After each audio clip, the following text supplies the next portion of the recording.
देखो मैंने नहीं किया गूगल एडसेंस के अलावा, but I know lot of people जो बहुत पैसा कमा रहे हैं इन एड नेटवर्क से। ठीक है, अगेन डिपेंड करता है तुम्हारे पास कितना ट्रैफिक है, तुम कितना अच्छे से उनसे नेगोशिएट कर पा रहे हो। ठीक है, मतलब मैंने कुछ ऐसे बंदे भी देखे हैं जो $100 एडसेंस से कमा रहे हैं, और अफिलिएट नेटवर्क का मैं अभी नाम नहीं बताऊंगा, पर उसमें $3000 कमा रहे हैं।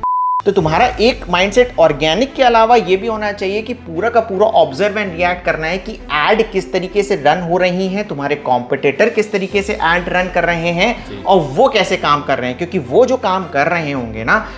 अच्छा, अब जितिन है ना, फ्रीलांसिंग टर्म काफी लोगों ने सुना होगा और काम भी करना चाहते हैं, बट उन्हें क्लाइंट्स चाहिए। तुम्हें इतना एक्सपीरियंस है तो कैसे मिल सकते हैं क्लाइंट्स? अगर मैं फाइनेंस की बात करूं तो जो जीरोधा है, जैसे ट्रेडिंग में है ना, जीरोधा का वर्चस्व है ना। तो अगर फॉर एग्जांपल तुम जीरोधा प्रमोट कर रहे होते और मैंने जीरोधा खोल लिया, तो मैं जब तक ट्रेडिंग करूंगा जीरोधा से ही करूंगा, क्योंकि उससे कोई अच्छी ऐप नहीं है। क्लियर आ गया? तो जितनी मैं ट्रेडिंग करूंगा उतना तुम्हारे पास कमीशन आएगा। तो जीरोधा से मुझे लोगों का पता है जो 5-5 करोड़ रुपए महीने सिर्फ इसी तरीके से कमीशन से ही कमा रहे हैं। तब उस समय जब मैंने इस तरीके से सर्च किया था तो मुझे 2 डोमेन मिले थे जो 1000 डोमेन की बिड उस पे हो चुकी थी फैंटेसी के नाम से ही। ठीक है, तो अब ये डोमेन की इतनी, अच्छा यहां पर अगर मैं रीसेट करता हूं इस चीजों को कि भाई देखें कि भाई कितनी प्राइस वगैरह क्या होती है, मैं शॉक्ड हूं यार कि अब ये देखो, ये जो डोमेन है इसकी ऑलरेडी अभी 3 दिन बाकी हैं, $58,000 की बिड लग चुकी है। नमस्कार दोस्तों, स्वागत है आपका एक और धमाकेदार वीडियो में। और आज का वीडियो मिक्स है, ये एक पॉडकास्ट है प्लस एक ब्लॉग रिव्यू है। वीडियो जब कंप्लीट होगा तो आपको समझ में आ जाएगा कि इस तरीके का फॉर्मेट हमने क्यों बनाया है। एंड पॉडकास्ट के बारे में है, पॉडकास्ट है, हमारे साथ एक फ्रीलांसर हैं जो कि बहुत अच्छा काम कर रहे हैं और बहुत अच्छा पैसे कमा रहे हैं। वो सारी इंफॉर्मेशन आपको मिलेगी और ब्लॉग रिव्यूज के बाद होगा, क्योंकि वो एक ब्लॉग स्टार्ट कर रहे हैं, वो एक नए ब्लॉगर हैं, बहुत अच्छे पैसे कमाने के बाद भी वो ब्लॉगिंग करना चाहते हैं। तो वो सारी चीजें आएंगी और वो ब्लॉग रिव्यू होगा। तो अगर आप ये पॉडकास्ट नहीं देखना चाहते हैं, आप सिर्फ ब्लॉग रिव्यू पे जाना चाहते हैं, तो टाइम स्टैम्प आप देखें, आप उस पोर्शन पर जा सकते हैं। अब अगर कुछ नए बंदे आए हैं और जानना चाहते हैं भाई ये ब्लॉगिंग क्या होती है, ब्लॉगिंग अगर आपको नहीं पता है तो एक ऐसा तरीका है जिसमें गूगल आपको पैसे देता है। और अगर आपको डिटेल में जानना है कि ब्लॉगिंग क्या चीज होती है, तो हमारे चैनल के बाकी वीडियोज आपको देखना पड़ेगा, सारी चीजें आपको पता चल जाएंगी। जी हाँ, गूगल भी आपको पैसे देता है, ऐसा नहीं है कि आप वहां जॉब करें तभी आपको पैसे मिलेंगे। ब्लॉगिंग एक तरीका है, जैसे यूट्यूब एक तरीका होता है जिसमें एडसेंस से पैसे मिलते हैं, वैसे ही ब्लॉगिंग भी एक तरीका होता है। तो चलिए बिना टाइम वेस्ट करे हुए हम स्वागत करते हैं जितिन गंभीर का हमारे चैनल पे। जितिन, मैंने नाम सही बोला? जी सर, बिल्कुल बिल्कुल सही नाम कहा आपने। तो स्वागत है आपका हमारे चैनल पे। Thank you so much sir, thank you. तो जितिन, आप एक इंट्रोडक्शन दें अपने बारे में, आप कौन हैं और क्या करते हैं? बिल्कुल बिल्कुल सर, मेरा नाम जितिन गंभीर है और मैं अगर अपनी पूरी लाइफ जर्नी की बात करूं तो मैंने एक आईटी कंपनी में जॉब करना स्टार्ट करा था। मैं बाय प्रोफेशन एक सॉफ्टवेयर इंजीनियर हूं और आईटी कंपनीज में जॉब करते करते मैं धीरे से स्विच हुआ, फ्रीलांसिंग मैंने स्टार्ट करी और साथ ही मैंने अपनी कंपनी भी इनकॉर्पोरेट करी। मैंने अपनी टीम का साइज़ भी ग्रो किया था 27 मेंबर्स तक, बट कोविड टाइम ने थोड़ा सा कंपनी की स्टेबिलिटी को डिस्टर्ब किया और फिर उसके बाद से मैं वापस से अपने फ्रीलांसिंग पे स्विच हो गया और as a contractor, as a freelancer कम मल्टीपल कंपनीज के साथ में वर्क करता आया हूँ। एंड अब मैं स्टार्ट कर रहा हूँ, मतलब ब्लॉगिंग मेरे हिसाब से एक अच्छी इंडस्ट्री है जहाँ पे मुझे एंटर होना चाहिए and I can use my skills there. Okay, तो यार एक अगर बाकी हमारी जो ऑडियंस है, अगर आप उसको बताओ कि यार ये फ्रीलांसिंग मतलब क्या होता है? जी सर, तो फ्रीलांसिंग में आप कंप्लीटली आपका कंट्रोल रहता है आपकी स्किल्स के ऊपर, जैसा आप काम करना चाहते हैं, जिस ढंग से आप प्रोजेक्ट्स लेना चाहते हैं, जिस स्किल्स के आप प्रोजेक्ट्स लेना चाहते हैं। मल्टीपल प्लेटफॉर्म्स अवेलेबल हैं, चाहे आप फाइवर से लें, फ्रीलांसर से लें, अपवर्क से लें, और भी बहुत सारे पीपल पर आवर्स एंड मच मोर। तो आपके ऊपर मतलब आप खुद डिसाइड कर सकते हैं कि आपको प्रोजेक्ट्स कहाँ से लेने हैं और कितने टाइम में उसको कंप्लीट करके देना है। फॉर एग्जांपल, अगर आप चाहते हैं कि महीने के सिर्फ 15 दिन आप काम करें, 15 दिन आप फ्री रहें, you can do that completely in your control. तो फ्रीलांसर एक वो है जो फ्रीली अपने खुद के मुताबिक काम कर सकता है। ओके, तो अब जैसे तुमने दोनों किया है, एक जॉब भी कर रखा है और फ्रीलांसिंग भी कर रखी है, तो दोनों में प्रॉज एंड कॉन्स बता सकते हो कि क्या लगता है? जी सर, जॉब में थोड़ा सा ये रहता है कि हम बॉस के अंडर काम करते हैं, राइट, और क्लाइंट्स के प्रेशर रहते हैं एंड प्रेशर के अकॉर्डिंग हमें खुद को मोल्ड करना पड़ता है। और प्रोज उसमें बहुत अच्छे हैं कि इनिशियली जब हम जॉब करते हैं तो हमारी कुछ कम्युनिकेशन स्किल्स होती है, कुछ टाइम मैनेजमेंट स्किल्स होती है जो डेवलप हो जाती है। तो job is not bad, but एक पर्टिकुलर टाइम के बाद में you need to see for yourself आपकी ग्रोथ कहाँ होगी और आप कैसे आगे एक्सपैंड कर सकते हैं, आपका फ्यूचर क्या रहेगा, तो आप उस हिसाब से ग्रो कर सकते हैं, एक्सपैंड कर सकते हैं। तो प्रोज एंड कॉन्स दोनों में है, चाहे वो फिर जॉब हो चाहे फ्रीलांसिंग हो।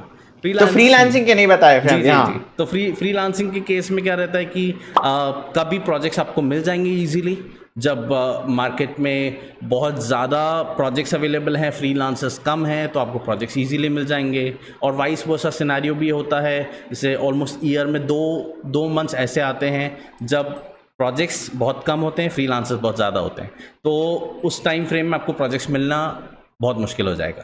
तो you need to keep your pipeline field.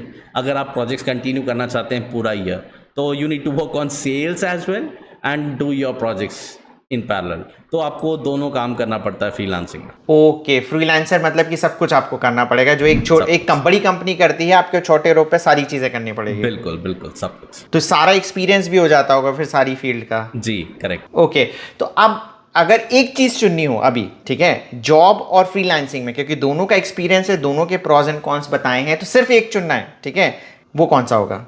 थोड़ा सा डिफिकल्ट है एक चुनना, but still current skill set के साथ में अगर मैं चाहूँ तो मैं फ्रीलांसिंग ही चुनूंगा। फ्रीलांसिंग ही, राइट। ओके, तो देखिए यहाँ पर एक बंदा है जिसने जॉब करी, प्रॉज एंड कॉन्स दोनों चीजें बताई। जॉब, मैं हमेशा बोलता हूँ स्टार्ट जॉब से करो, क्योंकि बहुत सारी चीजें आप सीखते हो एंड स्किल्स की वैल्यू है, जैसे स्किल्स जितिन ने एक्वायर करी एंड इसके बाद अब इसको प्रोजेक्ट्स मिल रहे हैं। तो जितिन अब है ना, हम अर्निंग पे आ जाते हैं कि जो फ्रीलांसिंग से तुम्हारी अर्निंग हो रही है वो कितनी है पर मंथ? अब सर फ्लक्चुएटिंग रहता है, कभी ज़्यादा हो जाती कभी कम, बट एक एवरेज अगर मैं लेके चलूँ इन डॉलर्स रहता है मोस्टली, तो अराउंड 4,800 से 5,200 के बीच में। तो अपन एक एवरेज 5,000 की देख सकते हैं कि $5,000 के आसपास का ऑलमोस्ट हर मंथ हो जाता है। $5,000 के आसपास हो जाता है ना? और जॉब जब करते थे तब कितना था? मतलब कि अभी अगर जॉब कर रहे होते तो कितना हो पाता उसमें?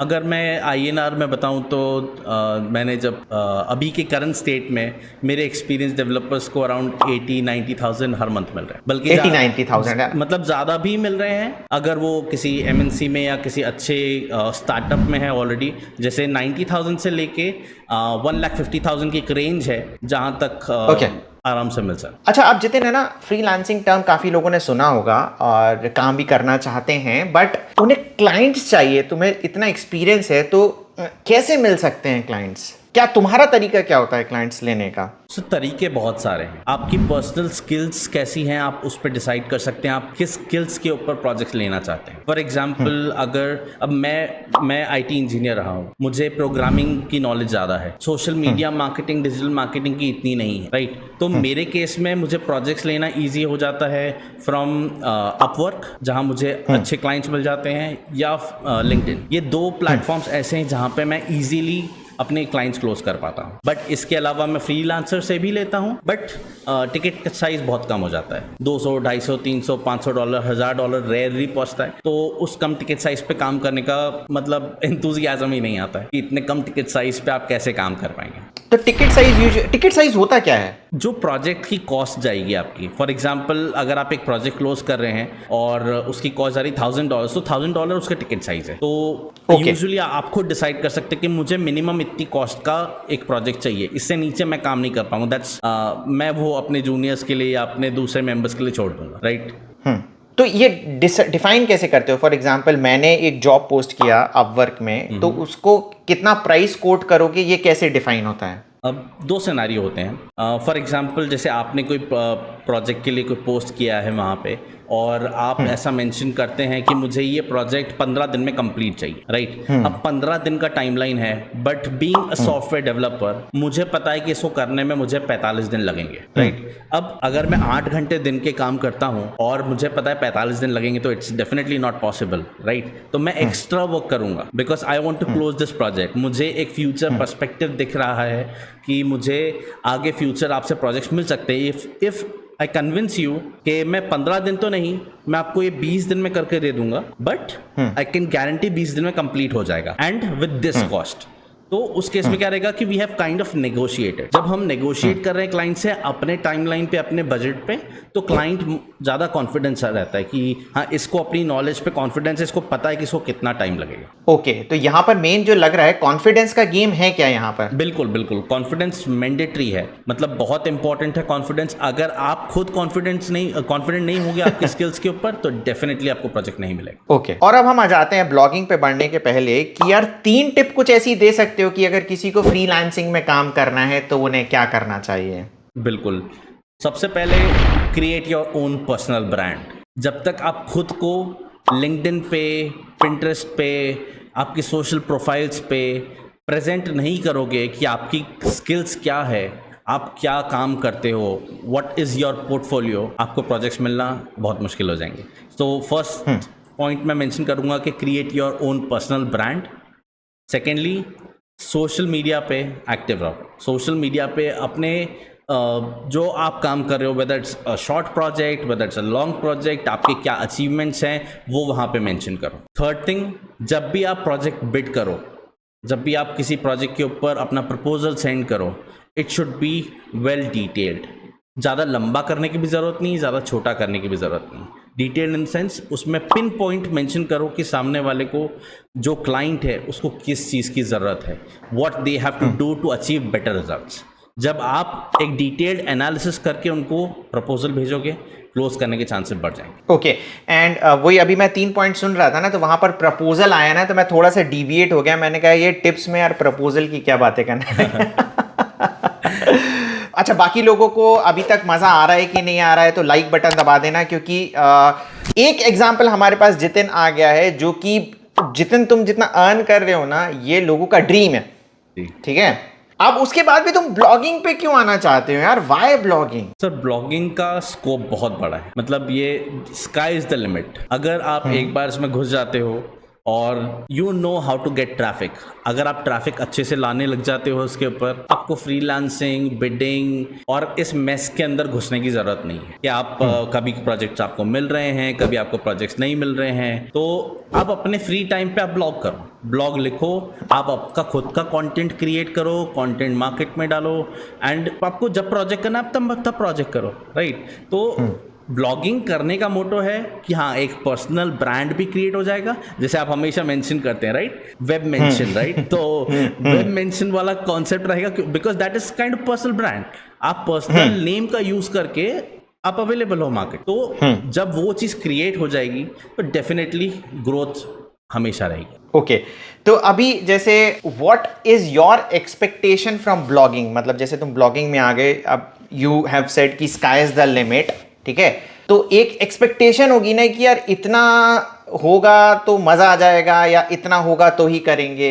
मैं लॉन्ग टर्म का प्लान तो बहुत बड़ा है, हाँ, बट मैं शॉर्ट टर्म से स्टार्ट करना चाहूँगा। शॉर्ट टर्म में मैं सोच रहा हूँ कि जो अभी मैं अर्न कर रहा हूँ एज अ फ्रीलांसर, मैं वो रिप्लेस करना चाहूँगा ब्लॉगिंग से। सो एटलीस्ट मैं नहीं चाहता कि मुझे और कोई बिडिंग करनी है, मुझे फ्रीलांसिंग करनी है, राइट, बिकॉज मुझे एक्सपीरियंस है कंपनी रन करने का। तो अगर मैं अपने साथ में और मेंबर्स को ग्रो कर पाता हूँ और मेंबर्स को शो कर पाता हूँ कि कैसे वो अर्न कर सकते हैं इतना ज़्यादा, उन्हें यूएस जाने की ज़रूरत नहीं, उन्हें कनाडा जाने की ज़रूरत नहीं, वो इंडिया में बैठे बैठे इतनी अर्निंग कर सकते हैं, राइट। तो अगर वो मेरी ड्रीम अचीव होती है तो आई बी वेरी हैप्पी। तो ये मेरा एक शॉर्ट टर्म गोल है, बट लॉन्ग टर्म गोल में तो बहुत सारे आइडियाज हैं जो मैं इम्प्लीमेंट करना चाहता हूँ, and thoughts are endless, right. Okay, तो अभी स्क्रीन पर हमें जितिन का ब्लॉग दिख रहा है, thefantasytimes.com। तो ये क्या है? मैंने ऑलमोस्ट दिसंबर में, जब दिसंबर नवंबर एंड की बात है आई थिंक, जब फीफा वर्ल्ड कप आया था, तब आपका मैंने वीडियो देखा था। मैं बहुत टाइम से ब्लॉगिंग को स्टडी कर रहा हूँ, डोमेन्स परचेज कर रहा हूँ, और काफ़ी सारे डोमेन्स में परचेज कर चुका हूँ, अलग अलग आइडियाज। कब से स्टार्ट किया है ये डोमेन परचेज वगैरह करना? ऑलमोस्ट 3 से 4 साल हो गए मुझे कंटिन्यूस, मतलब ऑलमोस्ट हर महीने में 5 से 7 डोमेन परचेज कर ही लेता था। तो कभी ज़्यादा कभी कम, बेस्ड ऑन जो मैंने कीवर्ड देखा है, जो मैंने कुछ पर्टिकुलर वीडियो स्टडी किया है, और मैं देख रहा हूँ कि हाँ, इसमें ग्रोथ है, 1 लाख से ज़्यादा का मंथली ट्रैफिक है, तो उस पर स्टडी करके मैं सीधा डोमेन बाय कर लेता हूँ। तो अभी भी ऑलमोस्ट मैंने आपको शायद काउंट भी बताया था, राइट, कि नियरली 150 डोमेन्स हैं मेरे पास। तो वैसे ही मैं डोमेन्स परचेज करता रहता था, बट कभी भी मैं अपना ब्लॉग स्टार्ट नहीं कर पाता। तो उस चीज़ को स्किप करते हुए मैंने डिसीजन बनाया कि मैं अपना एक स्पोर्ट्स ब्लॉग स्टार्ट करता हूँ और इसको एक ब्रांड में कन्वर्ट करेंगे। तो ठीक है, स्पोर्ट्स ही क्यों चुना? एक्चुअली मुझे स्पोर्ट्स में काफ़ी इंटरेस्ट है और ठीक है, क्रिकेट मुझे बहुत पसंद है। फीफा वर्ल्ड कप आया था तो मुझे फीफा बहुत पसंद है। ऑलमोस्ट मैं अपने मोबाइल पे गेम्स खेलता हूँ तो मैं फीफा के गेम्स ही खेलता हूँ। तो आई रियली लाइक दैट। तो क्योंकि मेरा इंटरेस्ट है तो मैंने सोचा कि इंटरेस्ट है तो मुझे कभी बोर नहीं होऊंगा, मैं हमेशा इसके बारे में लिख सकता हूँ, मैं अपनी एक्सपर्टीज भी शो कर सकता हूँ। तो मतलब मेरा भी ये मानना है कि if you are killing time then you can make money out of that. बिल्कुल। तो अब है ना, ये आते हैं कि स्पोर्ट्स चुन लिया, स्पोर्ट्स में आईपीएल पे आके टिक गए, ऐसा क्यों? मैंने जैसा आपको कहा कि अभी मैं फीफा से मैंने स्टार्ट किया था, बट मैं उस टाइम पे मैंने ड्रॉप कर दिया बिकॉज कुछ दूसरी प्रायोरिटीज़ आ गई थी, कुछ प्रोजेक्ट्स आ गए थे मेरे पास में, तो मुझे फिर से ड्रॉप करना पड़ा। बट आईपीएल जैसे WPL स्टार्ट हुआ, WPL के टाइम से मैंने ब्लॉग डालना चालू कर दिया। मैंने कहा कि WPL से मुझे एक पुश भी मिल जाएगा, एक कंसिस्टेंसी मेंटेन हो जाएगी कि मैं कैसे ब्लॉग्स क्रिएट करूंगा, अगर कुछ चैलेंजेस आ रहे तो वो क्या हैं, एंड मुझे एक ड्राई रन मिल जाएगा 1 महीने का, ताकि मैं आईपीएल पे कंसिस्टेंटली पूरे 2 महीने तक अपने ब्लॉग्स और वेब स्टोरीज बना सकूं। ठीक है, ठीक है ना। अच्छा, आईपीएल एक ऐसी चीज़ है, मतलब एक्चुअली देखो, मैं लोगों को ये बोलता हूँ कि जब मैं सिर्फ ब्लॉगिंग करता था तो मेरा एक सेट तरीका था काम करने का, और जब मैं YouTube पे आया तो मुझे पता चला कि यार मैं कुएं का मेंढक था, मुझे काफ़ी चीज़ें कम पता थी, क्योंकि अब मैं इतने सारे लोगों से इंटरेक्ट करता हूँ ना। बहुत सारे जो फेमस ब्लॉगर्स हैं जिनका बहुत ज़्यादा ट्रैफिक है वो तो मेरे से बात करते नहीं हैं, बट जो नए बंदे भी हैं उनसे मुझे इतना सीखने मिला कि मुझे पता चला कि यार चीज़ें बहुत कम हैं। और मैंने जब आईपीएल वाला कोर्स बनाया था, जो आपको आई बटन में दिख रहा होगा, डिस्क्रिप्शन में भी लिंक मिल जाएगा, तो जो आईपीएल में हमने जब काम किया था मुझे रियलाइज़ हुआ कि यार ये एक ऐसा निश है जिसमें काम सिर्फ 2 महीने आपको करना है, तो 2 महीने में आपको पता चल जाएगा कि रिजल्ट आना है कि नहीं आना है। अच्छा, पैसा भी जो ये वाली निश है, क्रिकेट वाली निश है, इसमें अगर 100 रुपए आते हैं ना तो 80 रुपए ये 2 महीने में आते हैं आईपीएल में, बाकी टाइम में 20 रुपीज ही आते हैं, घिसते रहो उतने रुपए आते हैं, तो 2 महीने में छप्पड़ फाड़ पैसा है। मतलब इस निश से ज्यादा इंडिया में किसी में पैसा नहीं है, और 2 महीने ही आपको सिर्फ काम करना होता है। और फिर मैंने जब कोर्स में बनाया मुझे पता चला कि यार ये अगर फेल भी हो गया कोई चीज़ तो ये डोमेन भी बिक जाते हैं महंगे में, जिसके बारे में हम आगे जाके बात करने वाले हैं जितिन, ठीक है। तो ये एक ऐसा निश है जिसमें अगर आप काम करोगे तो फेल नहीं होगे, ठीक है, और काम भी आपको 2 महीने करना, और अगर आपकी इंटरेस्ट है इस चीज़ में तो भाई साहब बल्ले बल्ले गूगल आपको पैसे देने वाला है, ठीक है। तो अब और काफ़ी इंटरेस्टिंग चीज़ें हैं जितिन के ब्लॉग में, पहले वो एक्सप्लेन करो जितिन। जी सर, तो ब्लॉग के अंदर जैसा आप देख सकते हैं मैंने इंडिविजुअली पूरा का पूरा पेज डिज़ाइन किया है। पहले अगर अपन इस थीम की बात करें, जनरेट प्रेस यूज़ करा है मैंने, जनरेट प्रेस के थ्रू ही अपनी पूरी साइट रेडी करी है। होस्टिंग कौन सी है इसमें? होस्टिंगर है पहले, होस्टिंगर, हाँ पहले ब्लू होस्ट थी, बट मैंने उसको मूव कर लिया होस्टिंगर पे। मुझे कुछ चैलेंजेस आ रहे थे ब्लू होस्ट पे, तो जैसे मैंने होस्टिंगर पे मूव किया, by God's grace everything is good, सब कुछ बढ़िया चल रहा है। तो ओके, तो यहीं पे मैं फिर एक चीज़ बोल देता हूँ बाकी लोगों को, अगर आप नया ब्लॉग बनाना चाहते हैं, ये देख लीजिए कि होस्टिंगर एक अच्छा है, अफोर्डेबल होस्टिंग है। जो भी चैनल पे आता है वो यूजुअली होस्टिंगर का ही नाम लेता है, इसलिए मैं बोलता हूँ भाई होस्टिंगर ले लो, ठीक है, क्योंकि सस्ती होस्टिंग भी, अफोर्डेबल होस्टिंग भी है, इसी वजह से, और प्रॉब्लम नहीं आती, काफ़ी अच्छा सपोर्ट है उन लोगों का। और आप ब्लॉग बनाना चाहते हैं तो जो आईपीएल वाला हमारा कोर्स है उसको आप फॉलो कर सकते हैं। होस्टिंग अगर आप लेते हैं तो होस्टिंगर ले सकते हैं, अफोर्डेबल होस्टिंग जैसे मैंने कहा है, और डिस्क्रिप्शन में मेरी अफिलिएट लिंक दी है, उसका अगर आप यूज़ करेंगे और कूपन कोड का तो आपको बेस्ट डिस्काउंट मिल जाएगा। और अगर आप कोई सी भी होस्टिंग हमसे लेते हैं, हमें इनवॉइस ज़रूर ईमेल करें, हम बहुत कुछ गुडीज़ आपको देंगे। हाँ भाई, जितना ब्लॉग के बारे में। जी सर, तो ब्लॉग के ऊपर मेरा मेन मोटो ये था कि इस पर सिर्फ हम ब्लॉग नहीं डालेंगे, इस पर कुछ लाइव कंटेंट भी होना चाहिए, राइट। तो मैंने ब्लॉग्स तो डाले ही, लाइव अगर आप देखें तो इसके ऊपर फैंटेसी, क्रिकेट से रिलेटेड अलग अलग ऐप्स के लिए टीम्स क्रिएट करके वो भी मेंशन कर रहा हूँ, और वेब स्टोरीज़ भी ऐड कर रखी हैं। मतलब जैसा आपने कहा था कि आपके उसमें कि एक कंटेंट होना चाहिए जो डे टू डे पे हो, न्यूज़ बेस्ड पे हो, कि अभी करंट मैच क्या है वो रहेगा, और एक एवरग्रीन कंटेंट, राइट। तो कुछ एवरग्रीन कंटेंट रखा है, ऑलमोस्ट 60-40 का रेशो रखा है साइट के ऊपर मैंने, और उसी के थ्रू मैं आगे बढ़ रहा हूँ। और ये जो पॉइंट्स टेबल आप देख सकते हैं यहाँ पे, ये पॉइंट्स टेबल का मैंने कस्टम प्लगइन बना के इसमें ऐड किया है, जिसमें लाइव पॉइंट्स टेबल अपडेट होगी। जैसे ही वहाँ पे लाइव कुछ स्टेटस चेंज होता है आईपीएल की साइट के ऊपर, तो यहाँ पे भी अपडेट होगा exactly at the same time. Same अगर मैं ये प्लगइन तुमने बनाया है जितिन? जी सर, मैंने ये कस्टमाइज किया है पूरा प्लगइन। वर्डप्रेस पे ही है? हाँ, वर्डप्रेस पे ही। तो ये लोगों को मिल सकता है अगर सर्च करें तुम्हारा प्लगइन, की नहीं मिल सकता है? अभी मैंने कि तुमने अपने लिए बनाया है? अभी मैंने अपने लिए बनाया है, बट मैंने अभी कुछ पर्सनल कॉन्टैक्ट्स के थ्रू आगे शेयर किया है इस प्लगइन को सेल करने के लिए। अभी मैंने इसको complete as a product outsource नहीं किया है, मतलब सेलिंग के लिए, ठीक है, but definitely it's a plan in future. हाँ, मतलब मैं बाकी लोगों को ये बता रहा हूँ कि आप इस तरीके के प्लगइन बना के बेच के भी पैसे कमा सकते हैं, सिंस जितने एक डेवलपर है तो उसका दिमाग पहले ही चल गया इन सारी चीज़ों में। हाँ, तो जैसे ये एक टेबल है, राइट। तो सेम कंटेंट जो बाहर है होम पेज के ऊपर, वही इंटरनली भी है। ये एक्सपैंडेड व्यू है, तो एक्सपैंडेड व्यू के ऊपर डायरेक्टली यहाँ पे वॉन कितना हुआ है, कितने मैचेस प्लेड है, लॉस्ट है, और नेट रन रेट क्या का रहा है, पॉइंट्स क्या रहे हैं, तो everything is shown over here. और सिमिलरली अगली एक अपडेट और आने वाली है जिसके ऊपर लाइव कमेंट्री और मैच स्कोर्स भी अवेलेबल रहेंगे। तो I am just working on it, तो ये और एक्सपैंड हो रहा है पर्टिकुलर प्रोडक्ट। ओके भाई, फैंटास्टिक यार, है ना। अच्छा, और ये नाम क्यों चुना fantasytime.com?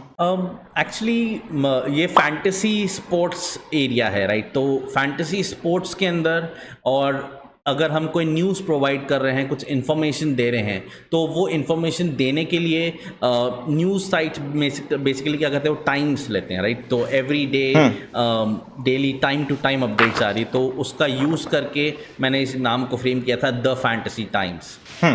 ओके, अब ये बना लिया है, अब तुमने प्लानिंग भी बना दी है कि 60% तुम्हारा रनिंग कंटेंट होगा और 40% एवरग्रीन कंटेंट होगा। तो ये क्या प्लानिंग क्या है कि कितने आर्टिकल जाने चाहिए, कितनी वेब स्टोरी जानी चाहिए? कुछ दिमाग में है कि कंसिस्टेंसी के पर्सपेक्टिव से कितना होना चाहिए? अभी सर ऐसा हो रहा है कि वीकली 4 से 5 वेब स्टोरी जा पा रही हैं, बट ब्लॉग ऑलमोस्ट डेली 2 से 3 जा रहे हैं। अभी ये कंसिस्टेंसी मेंटेन्ड है मेरी। ये मेंटेन्ड है, हाँ, ठीक है। तो ये जो नीचे स्लाइडर है, ये स्लाइडर भी API के थ्रू आ रहा है, लाइव अपडेटेड है। तो जो भी मैचेस अपकमिंग मैचेस हैं वो सब भी यहाँ पे शो हो रहे हैं। तो you can click on it, और डायरेक्टली अगर आप IPL की साइट पे जाके देखना चाहते हैं तो आप you can see the content. Okay, तो ये कहाँ से ये API, मतलब एक्चुअली हमारे शायद जनता को ना पता हो कि API क्या चीज़ होती है, अगर थोड़ा इजी लैंग्वेज में समझा दोगे तो। API एक लाइक एप्लीकेशन प्रोग्रामिंग इंटरफेस कहते हैं इसको, और ये हमें एक जेसन डेटा फॉर्मेट में डेटा रिस्पॉन्स देता है। तो जब हमें वो जेसन डेटा फॉर्मेट में डेटा रिस्पॉन्स मिल जाता है, तो हम उसका यूज़ करके हमारे UI में वो डेटा को डिस्प्ले कर सकते हैं। तो जब भी हम कोई API का यूज़ करते हैं, हमें एक वहाँ पे कुछ सीक्रेट कीज़ रहती हैं जो हमें कीज़ प्रोवाइड करनी रहती है। वो कीज़ के थ्रू हमें डेटा बैक मिल जाता है, ऑथेंटिकेटेड डेटा, और वो ऑथेंटिकेटेड डेटा हम डिस्प्ले कर सकते हैं हमारी साइट के। ओके, तो मैं थोड़ा सा ईजी लैंग्वेज में बाकी ऑडियंस को समझा दूँ। जैसे हमने अभी ट्विटर ट्रेंड्स का टूल बनाया है, जो कि डिस्क्रिप्शन में आएंगे ना, आपको लिंक मिल जाएगा, नहीं तो आप टाइप कर सकते हैं पवन अग्रवाल ट्विटर ट्रेंड्स, तो वो टूल आपको मिलेगा दीपावली एसईओ टिप्स में ही। तो वो हमने क्या कर रखा है, डेटा कहाँ से आ रहा है, वो भी API से आ रहा है, ठीक है। तो वो प्रोसेस है ना, सुनने में जितना कठिन लग रहा है उतना कठिन होता नहीं है। कुछ API बनानी पड़ती हैं जो जितने कस्टमाइज अपने लिए बनाई हैं, कुछ बनी बनाई रहती हैं, उनको थोड़ा सा एक्सेस करके आप टूल्स वेबसाइट बना सकते हो। तो जो टूल्स वेबसाइट बाकी लोग बताते होंगे उसमें API का थोड़ा बहुत काम होता है। टूल्स वेबसाइट, अच्छा मैं एक बार लाइव आया था तो टूल्स वेबसाइट के बारे में बहुत ज्यादा कमेंट मुझे आ रहे थे। तो क्या आप चाहते हैं कि टूल्स वेबसाइट के ऊपर हमें कोई एक डेडिकेटेड वीडियो बनाए, तो हमें कमेंट करके जरूर बताना, ठीक है। अब एक बार जितिन अपनी स्क्रीन अनशेयर कर सकते हैं, मैं अपनी स्क्रीन शेयर करता हूं। बिल्कुल, ठीक है। अब जितिन एक चीज मुझे बताओ, since you are earning money, हम ब्लॉग में क्या करते हैं कि ये पहले देखते हैं कि सामने वाला बंदा पैसे खर्च कर सकता है कि नहीं, क्योंकि मैंने भी जब ब्लॉगिंग करी थी, मैं जॉब करता था, तो मैं एड्स पे पैसे खर्च कर सकता था। तो तुम एड्स पे पैसे खर्च कर सकते हो? बिल्कुल सर, मैं अभी करंटली फेसबुक एड्स रन कर रहा हूँ, फेसबुक एंड इंस्टाग्राम एड्स, और ऑलमोस्ट पिछले हफ्ते से 31 मार्च तक 500 रुपये डेली मैं स्पेंड कर रहा था। मतलब अलग अलग कैंपेन्स पे 3 अलग अलग कैंपेन्स रन हो रहे थे, और फिर उसको मैंने अभी चेंज करके 250 पर डे कर दिया है और स्ट्रैटेजी थोड़ी सी चेंज करी। ओके, तो उसमें कीवर्ड्स क्या, टारगेट क्या कर रहे हो, मतलब किस तरीके से अपना प्रमोट कर रहे हो एड्स को वगैरह को? Fantasy cricket, fantasy sports, dream 11। Fantasy keyword रहेगा। हाँ। ओके, ठीक है, क्योंकि ये कीवर्ड आई थिंक शायद मुझे आइडिया नहीं बट कॉस्टली होगा क्योंकि कंपटीशन बहुत ज्यादा होना चाहिए। Correct. ठीक है ना। अब मैं फॉर एग्जांपल बताऊं, क्योंकि इस कीवर्ड पे मैंने काम कर रखा है, आईपीएल पॉइंट्स टेबल में डालूं, मैंने चेक नहीं किया था पर मैं फिर भी देखना चाह रहा हूं। आईपीएल पॉइंट्स टेबल एक तो आ ही गया यहां पर, पहले आता नहीं था, पर कोई ऐड नहीं आ रही है। करेक्ट। ठीक है, इस पर्टिकुलर कीवर्ड पर ये जब मैं ऐड चलाता था आई थिंक 2014 में 10 पैसे में ऐड चल जाती थी, समझ रहे हो? ठीक है, तो अगर इस टाइप की ऐड रन होती, मतलब फैंटेसी बहुत ज्यादा कंपटीशन उन सारी चीजों में, क्यों कंपटीशन है? क्योंकि पैसा बहुत ज्यादा है ना। तो कुछ ऐसे कीवर्ड देखने हैं जो क्रिकेट रिलेटेड हो और जिसमें कंपटीशन कम हो, तो मुझे ऐसा लगता है IPL points table one of the keywords है। इस पे टारगेट करके अगर तुम अपने इस पेज पे ले आए बेसिकली पॉइंट्स टेबल पे, तो तुम पॉइंट्स टेबल पे ही लेके आ रहे हो। ठीक है ना, तो बंदा वो भी हो जाएगा। तो उसके बाद तुम यहां पर अपना इकोसिस्टम बना सकते हो, उसको अपने टेलीग्राम पर ऐड करवा सकते हो, अपना फेसबुक ग्रुप पे ऐड करवा सकते हो, जो भी तुम्हें करना है। क्योंकि मैं बता रहा हूं, क्योंकि सिंस तुम्हें ऐड रन कर सकते हो, मेरी एक लड़के से बात होती थी जो करीबन 2-3 लाख रुपए महीना कमा रहा है, और उसने क्या किया था कि फेसबुक से ऐड रन करके पहले टेलीग्राम ग्रुप बनाया था अपना, ठीक है, चैनल, ओके, और वहां से अपना ब्लॉग प्रमोट करता था। समझ रहे हो बात को? ठीक है, तो उसने ऐसा नहीं किया था कि सीधे डायरेक्ट ट्रैफिक अपने वेबसाइट पे लेके आया था, पर तुम डायरेक्ट वेबसाइट पे ला सकते हो कुछ ऐसे कीवर्ड्स पर जो कि यूजर को बेवकूफ ना बनाए। क्योंकि देखो, अगर कोई आईपीएल पॉइंट्स टेबल अगर सर्च कर रहा है तो आईपीएल पॉइंट्स टेबल चाहिए जो तुम्हारे में मिल जाएगा। करेक्ट है ना। तो नहीं तो बाकी लोग क्या करते हैं कि जो प्रॉमिस करते हैं वो होता नहीं है, तो वो टेलीग्राम पे लेके आते हैं। अदरवाइज जैसे आप प्रॉमिस करोगे कि एप्पल मिलेगा और आपके ब्लॉग पे ऑरेंज मिलेगा, ठीक है, तो क्या होगा कि इससे बैड एक इंपैक्ट आएगा आपके ब्लॉग पर, क्योंकि देखो क्रोम में सारी चीजें ट्रैक हो रही होती हैं, है ना, कि यूजर खुश है कि नहीं है। आपको लगता है कि बंदे को, गूगल को पता नहीं चल रहा, पर गूगल सारी चीजें ट्रैक कर रहा है, तो उसको समहाउ पता चल जाएगा कि तुम जो कंटेंट प्रॉमिस कर रहे हो वो नहीं मिल रहा है, इस वजह से वो बाउंस कर जाएगा। तो तुम्हारे में आईपीएल पॉइंट्स टेबल में बाउंस नहीं करेगा। प्लस तुम्हें कुछ ऐसे कीवर्ड्स देखने पड़ेंगे जो कि प्रॉपर फुलफिल कर पाए उसकी एग्जैक्ट नीड पे, तुम ब्लॉग पे लेके आओ, नहीं तो तुम उसके टेलीग्राम चैनल पर ला सकते हो। करेक्ट, ठीक है ना। और अब मैं एक चीज और बता रहा हूं बाकी लोगों को कि ये इतनी अच्छी निश है, क्या कहते हैं, फैंटेसी वाली, क्योंकि मैं एक्सपायर्ड डोमेन के बारे में कुछ चीज़ें बताना चाह रहा हूँ। क्योंकि एक्सपायर्ड डोमेन पे थोड़ा सा मैं ज़्यादा रिसर्च कर रहा हूँ, मेरा एक्सपीरियंस थोड़ा सा कम है एक्सपायर्ड डोमेन पर मुझे रियलाइज़ हुआ कि नहीं यार, मेरे को होना चाहिए ज़्यादा एक्सपीरियंस। तो अब हम फैंटेसी रिलेटेड हमने एक्सपायर्ड डोमेन पे सर्च किया कि किस किस पे बिड चल रही हैं, ठीक है, जो सिर्फ फैंटेसी ही है, देखो चल रही है। वैसे सर एक पॉइंट मैं ऐड करना चाहूँगा, ये जो डोमेन मैंने परचेज किया था द फैंटेसी टाइम्स, ये एक्सपायर्ड डोमेन में था। ये एक्सपायर्ड डोमेन ही था? जी सर। तो कितने में बाय किया था ये शायद $25 में। $25 में, वाओ, है ना। अब कुछ अच्छा, एक्सपायर्ड डोमेन क्यों बाय किया? इसकी बैकलिंक्स अच्छी थी और ऑलमोस्ट 8000 प्लस बैकलिंक्स थी, एक्टिव बैकलिंक्स। तो मुझे ये जो ब्लॉग था इसकी मैंने हिस्ट्री चेक करी थी वेब आर्काइव पे, तो वहाँ पे इतना कुछ प्रॉपर कंटेंट नहीं था। तो मेरी जो आइडिया मैं चाहता हूँ, जो ब्रांड क्रिएट करना चाहता हूँ, तो उसे मैच कर गया, तो मैंने इसको बाय कर लिया था। मैं फॉलो करता हूँ बहुत सारे ये कीवर्ड्स को जिसके थ्रू हम एक्सपायर्ड डोमेन्स बाय कर सकें, तो उसमें एक ये भी था, तो जैसे मुझे मिला मैंने स्नैच कर लिया उसको। Very good. देखो मुझे कोई आइडिया नहीं एक्सपायर्ड डोमेन का, पर मुझे ये पता है कि बहुत ज़्यादा पोटेंशियल है। जैसे मैंने फैंटेसी ही देखा ये कीवर्ड, क्योंकि फैंटेसी मतलब बेसिकली देखो एक तो दूसरा एंगल चला जाता है, और स्पोर्ट्स में अलग है, ठीक है ना। तो स्पोर्ट्स में लीग्स वगैरह बनती हैं जो अपने को क्रिकेट में दिखती हैं, ड्रीम 11 है, और बाकी सारी फैंटेसी अपन बनाते हैं, प्लस स्पोर्ट्स बाकी यूरोप में भी ये सारी चीज़ें चलती हैं, ठीक है। तो अब ये देखो कि ये जो डोमेन है ये अभी 3 दिन बाकी हैं और अभी इसमें 9 बिड ऑलरेडी हो चुकी हैं, मतलब लोग इस डोमेन को लेने में इंटरेस्टेड हैं, ठीक है। क्यों इंटरेस्टेड है मुझे कोई आइडिया नहीं, पर $79 की बिड बन चुकी है। जितिन के साथ मैं 4 दिन पहले वीडियो बनाने वाला था, तब उस समय जब मैंने इस तरीके से सर्च किया था तो मुझे 2 डोमेन मिले थे जो 1000 डोमेन की बिड उस पर हो चुकी थी फैंटेसी के नाम से ही, ठीक है। तो अब ये डोमेन की इतनी अच्छा, यहां पर अगर मैं रीसेट करता हूं इस चीजों को कि भाई देखें कि भाई कितनी प्राइस वगैरह क्या होती है, मैं शॉक्ड हूं यार कि अब ये देखो ये जो डोमेन है इसकी ऑलरेडी अभी 3 दिन बाकी हैं, $58,000 की बिड लग चुकी है ना। 3 दिन अभी बाकी है, मतलब इतना तो बंदा देने के लिए तैयार ही है। हो सकता है $1 लाख तक ये डोमेन चला जाए। अब इसका क्या बेनिफिट एग्जैक्टली होगा ये मुझे नहीं पता है, मैं रिसर्च कर रहा हूं, पर आप लोग चाहते हैं कि इससे रिलेटेड भी कि पूरा एक्सपायर्ड डोमेन क्या होता है, कैसा होता है, कैसे काम करता है, आप मैं पूरा वीडियो लाएं तो कमेंट करो यस एक्सपायर्ड डोमेन, तो मैं पूरा वीडियो लेके आऊंगा। तो आप ये देख रहे हो जितिन, तुमने तो ऑब्वियसली देखा ही होगा कि ये $58,000 में बंदा लेने के लिए तैयार है जी, है ना। तो कुछ ना कुछ पोटेंशियल रही होगी। तो अब फैंटेसी जो मुझे ऐसा कीवर्ड लगा कि यार उसमें आई थिंक अगर तुम अच्छे से काम करोगे तो देयर आर चांसेस कि देखो ऑर्गेनिकली तुम रैंक कर जाओ, नहीं फेल भी, मतलब ये एक ऐसा निश जो मुझे लगा ये जिसमें फेल भी अपन हो जाएंगे तो अपन इसमें डोमेन बेच के पैसा कमा सकते हैं। और तुमने इतने सारे डोमेन जो एक्वायर किए हैं उनका पर्पस यही तो नहीं था कि इनको एक्सपायर होने दें और बेच दें? नहीं सर, मेरा कीवर्ड से रिलेटेड था कि मैं उन कीवर्ड्स को, कुछ कीवर्ड्स ऐसे हैं जो यूएस में काफ़ी अच्छा रेवेन्यू दे रहे हैं कुछ क्लाइंट्स को, तो इसलिए मैंने उनको बाय किया था कि मैं उसके थ्रू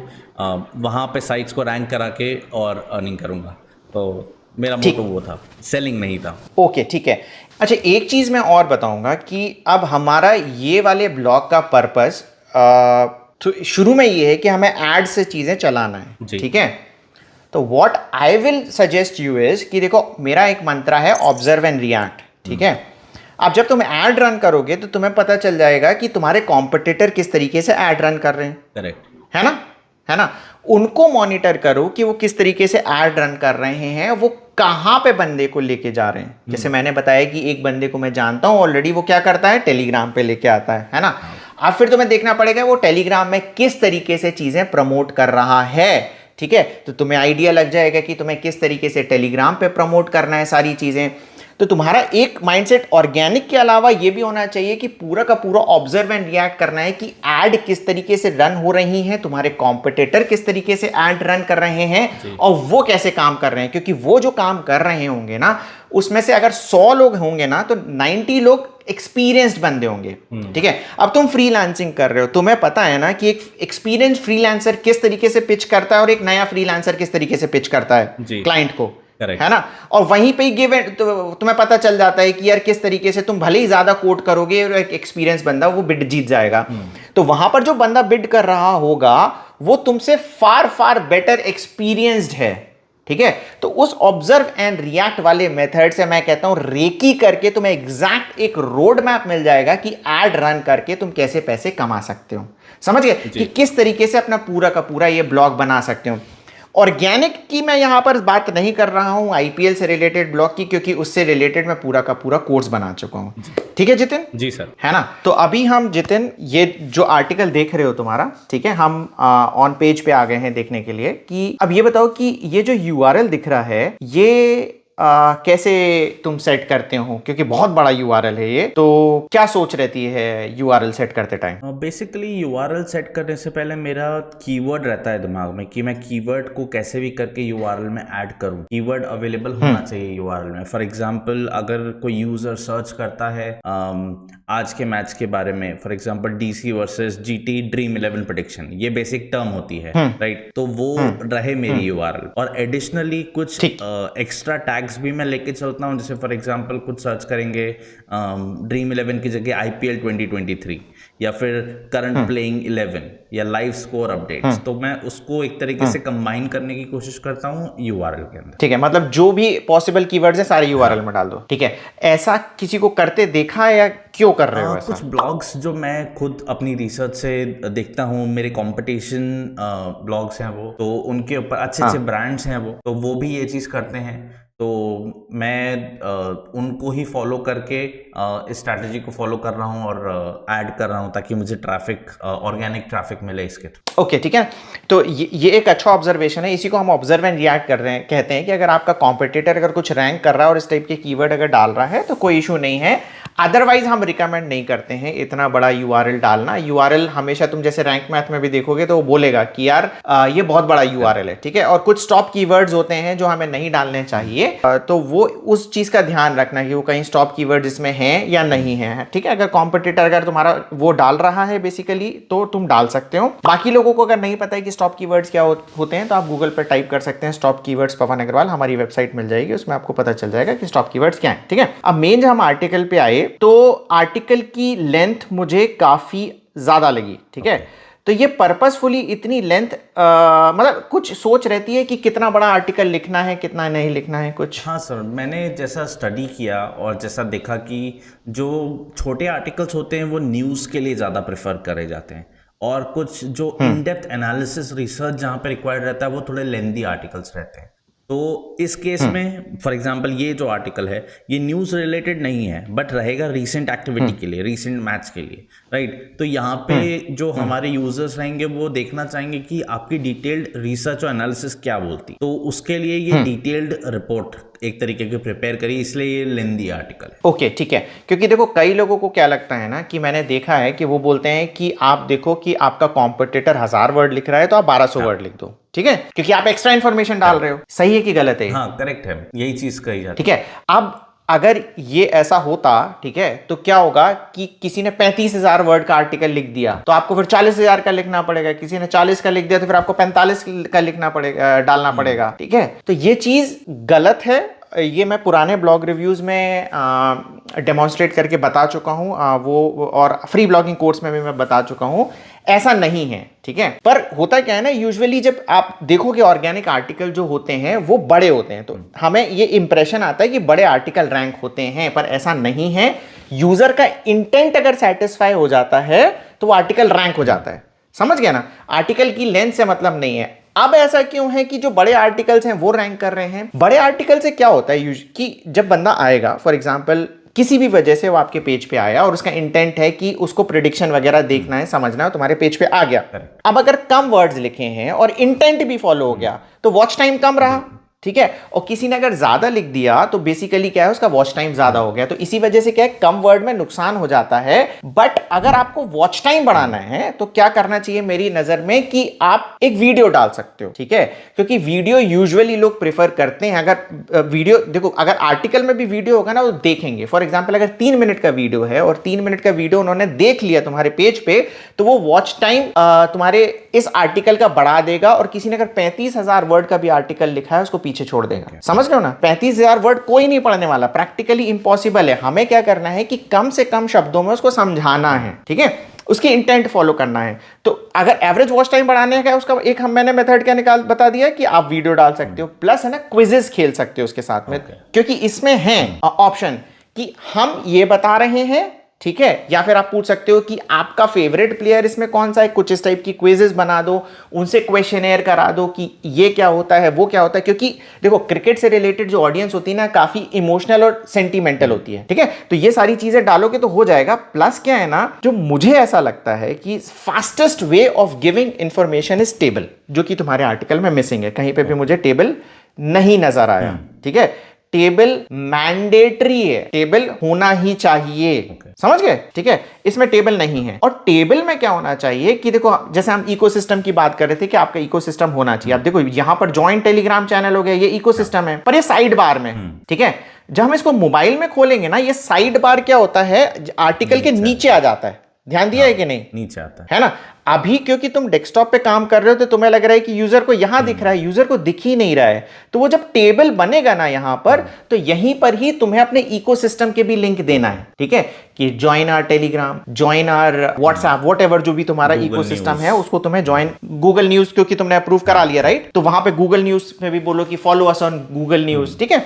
तो ये सारी चीजें आना चाहिए। प्लस टैबुलर फॉर्मेट में ये जो तुमने सारी इंफॉर्मेशन दी है ना, अगर सब हटा दो, ठीक है, और सिर्फ एक टेबल में इंफॉर्मेशन हो जाएगी ना, तो बंदा मान देखना कि वो पढ़ने से ज्यादा टेबल देख के एंजॉय करेगा और ज्यादा टाइम स्पेंड करेगा, क्योंकि हमारा मेन मोटिव क्या है कि बंदा अगर आए तो हमारी साइट पर रहे। समझ गए? ठीक है, तो टेबल एक बहुत ज्यादा इंपॉर्टेंट है, वो मिसिंग है यहां पर। तो ये हो गया, और इकोसिस्टम का मैंने बात बता दिया। अच्छा, एक चीज और है, बाकी लोगों को मैं बता रहा हूं कि अगर आपने देखना है कि कोई बंदा है वो क्या सारे काम कर रहा है, तो आप साइट मैप पर जाकर देख सकते हैं कि वो कौन कौन सी एक्टिविटी कर रहा है। ठीक है, साइट मैप के लिए आपको क्या करना पड़ेगा, /sitemap_index.xml डालोगे या sitemap.xml डालोगे तो वो खुल जाएगा। ओके, अब यहां पर जैसे तुमने पोस्ट बनाए हैं, पेज बनाए हैं, वेब स्टोरी है, कैटेगरी है, न्यूज है, तो न्यूज अप्रूव तुमने कराया, पर्पस वही होगा ना कि आर्टिकल न्यूज में चले जाएं, राइट? करेक्ट है ना? तो अब ये न्यूज साइट मैप जो बन रहा है, ये जो तुम्हारा न्यूज साइट मैप बना, ये होता क्या है? मतलब एक पोस्ट और एक न्यूज में क्या डिफरेंस है, ये आइडिया है तुम्हें? पोस्ट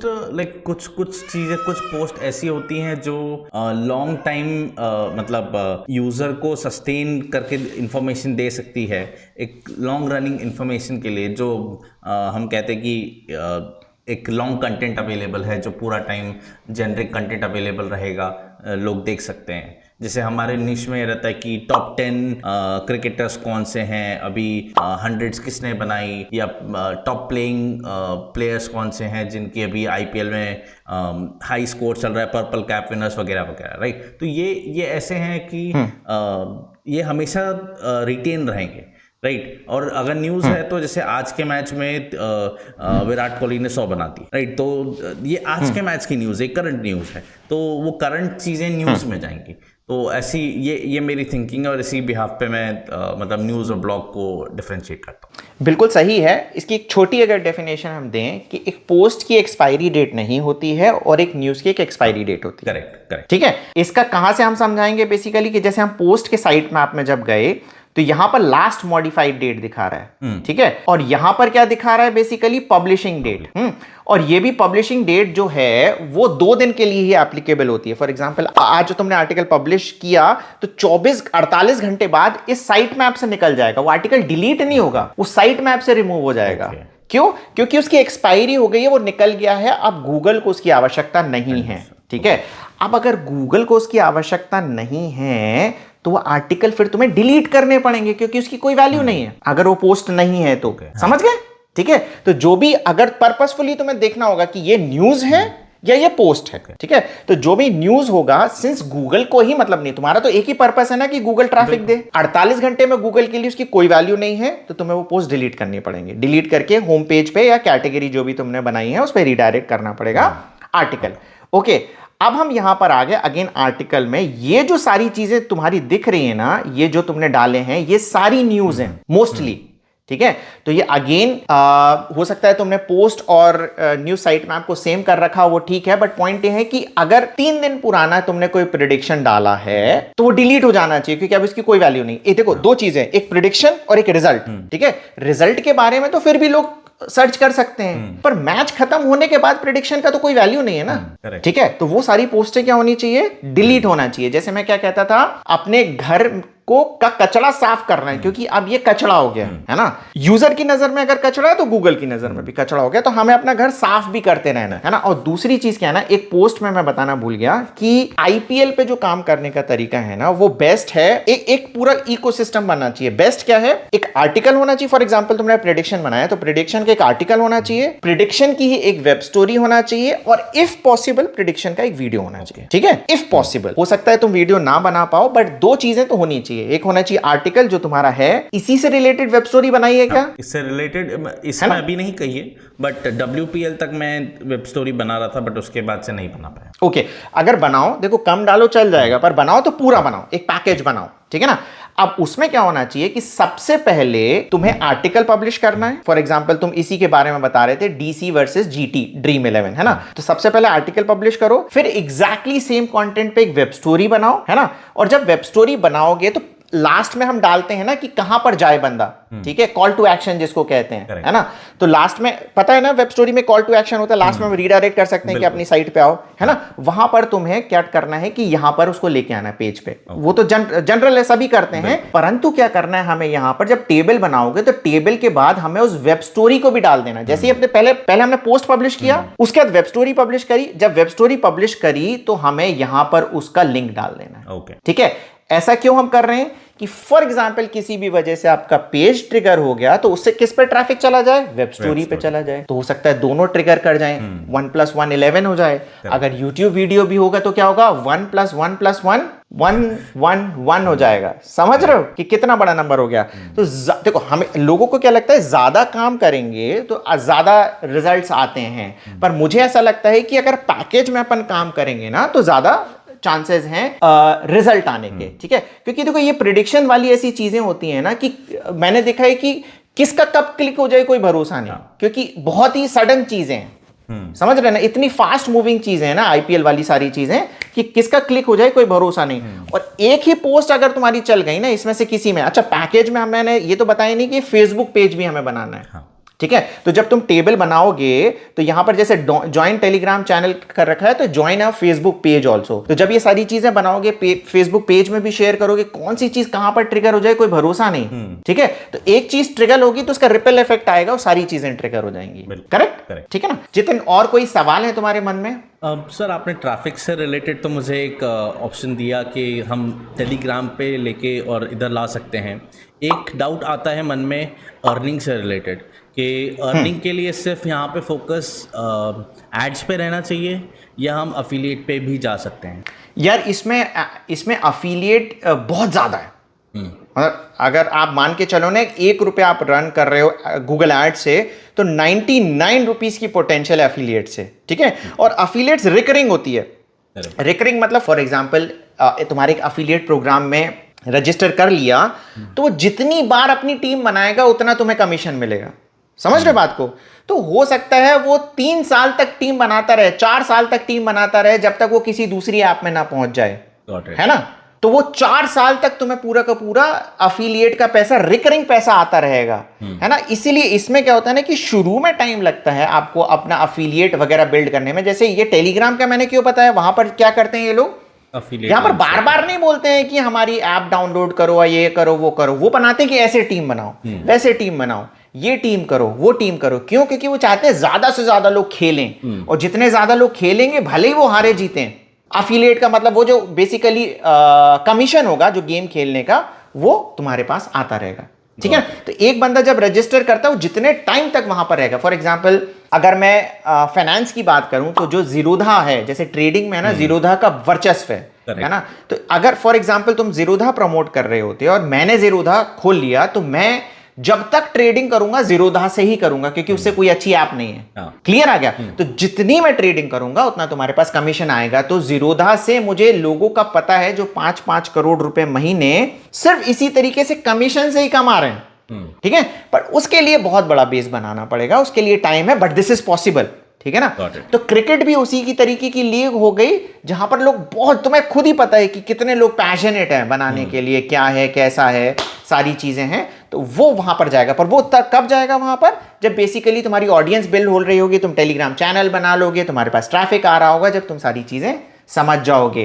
तो तुम्हें एक मनी भी दिमाग में रखना पड़ेगा कि यार इतने पैसे मुझे एड्स में लगाने हैं। अच्छा, उसमें क्या होगा ना, देखो इकोसिस्टम, अगर टेलीग्राम चैनल वगैरह तुमने बना लिया, फॉर एग्जांपल ये ब्लॉग फेल हो गया था fantasytime.com, पर अगर तुम्हारे पास वो टेलीग्राम चैनल है तो तुम किसी दूसरे ब्लॉग को भी डे 1 से प्रमोट कर सकते हो। करेक्ट, राइट, समझ गया ना। कि तो वो अगर इकोसिस्टम तुम्हारे पास में होगा, तो अभी इसमें तो डे 1 से तुम्हारे पास में ट्रैफिक नहीं आ रहा है, पर वो इकोसिस्टम की वजह से डे 1 में दूसरे ब्लॉक पर ट्रैफिक आ जाएगा। बिल्कुल, ठीक है, बिल्कुल। सर इसके अलावा एक क्वेश्चन ये भी था कि ऑप्शंस बहुत हैं एड्स के आज की तारीख में, राइट, और कुछ पर्टिकुलर नीश के ऊपर हमें एडसेंस अप्रूवल नहीं मिलता है। तो दूसरे जो एड्स नेटवर्क है, क्या हमें उन पे फोकस करना चाहिए? जैसे ईज़ॉइक है, एडस्टेरा है एंड अदर्स भी हैं, राइट? तो गूगल एडसेंस के जो ऑल्टरनेटिव हैं, तो आपकी क्या व्यू है उसके ऊपर? देखो, मैंने नहीं किया गूगल एडसेंस के अलावा, but I know lot of people जो बहुत पैसा कमा रहे हैं इन एड नेटवर्क से। ठीक है, अगेन डिपेंड करता है तुम्हारे पास कितना ट्रैफिक है, तुम कितना अच्छे से उनसे नेगोशिएट कर पा रहे हो। ठीक है, मतलब मैंने कुछ ऐसे बंदे भी देखे हैं जो $100 एडसेंस से कमा रहे हैं, और अफिलिएट नेटवर्क का मैं अभी नाम नहीं बताऊंगा, पर उसमें $3000 कमा रहे हैं। इतना डिफरेंस है। Getting point? यस। हाँ, तो इतना डिफरेंस है। और पर ये वाला एक ऐसा डोमेन है जहां पर मैं कहूंगा कि शुरू में since you are well enough, you have lots of money, तो पॉइंट एक इकोसिस्टम बनाने की कोशिश करो, अफिलिएट से पैसे कमाने की कोशिश करो। वो इतना पैसा है, बहुत पैसा है मतलब। जी। तो चलिए, बहुत बड़ा वीडियो हो गया है दोस्तों, और हम इस blog podcast plus blog review को यहीं पर ही एंड करते हैं। होप आपको ये वीडियो अच्छा लगा होगा। अगर आप भी ब्लॉग रिव्यू या यूट्यूब रिव्यू में पार्टिसिपेट करना चाहते हैं तो डिस्क्रिप्शन में लिंक है, उसको फिल करें, मैं आपको कंसीडर करूंगा। प्लस हमारी कम्युनिटी में एक्टिव रहें, लोगों को अगर दिक्कत हो रही है तो उनकी हेल्प करते रहें, क्योंकि जो मुझे लोगों की हेल्प करते हुए नजर आता है मैं उसको प्रेफर करता हूं पहले अपने चैनल पर लाने के लिए। चलिए, इस वीडियो को यहां पर एंड करते हैं। वीडियो को लाइक करें, वीडियो को शेयर करें, और हमारे चैनल को सब्सक्राइब करना ना भूलें। Thank you very much.